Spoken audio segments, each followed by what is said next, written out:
Sebuah rumah milik warga roboh akibat longsor di pinggiran sungai. Dusun 1 Desa Jagalano, Kecamatan Rantau Panjang, Kabupaten Ogan Ilir. Beruntung tidak ada korban jiwa dalam kejadian ini.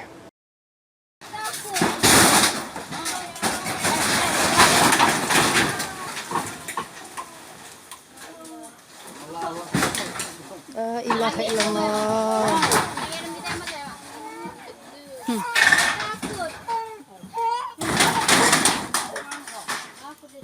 Itu nama dia betul saya.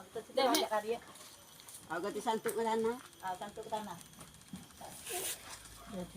Tadi dong masih naik, neng pas ngelatak turun.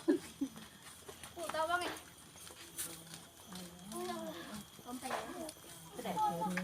Innalillah.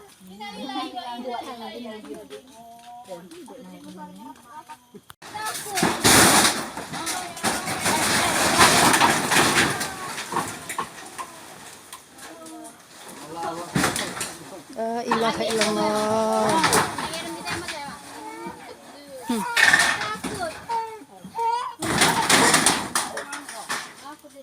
Itu nama dia betul saya. Agak disantuk ke tanah. Santuk ke tanah. Tadi dong masih naik, neng pas ngelatak turun.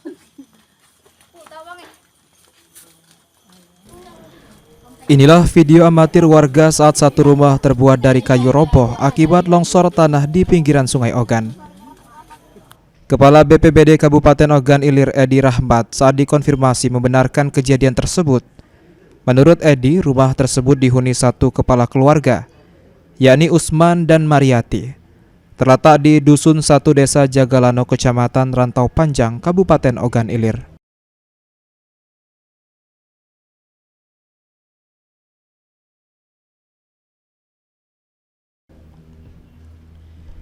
Kejadian longsor sendiri terjadi pada pukul 8 waktu Indonesia Barat pagi akibat adanya tanah pinggiran Sungai Ogan yang longsor.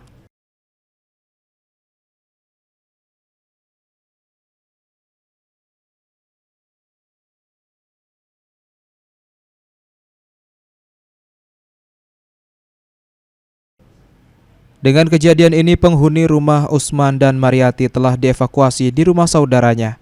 Dan kerugian dari kejadian ditaksir mencapai 40 jutaan rupiah. Ahmad Romawi, PAL TV.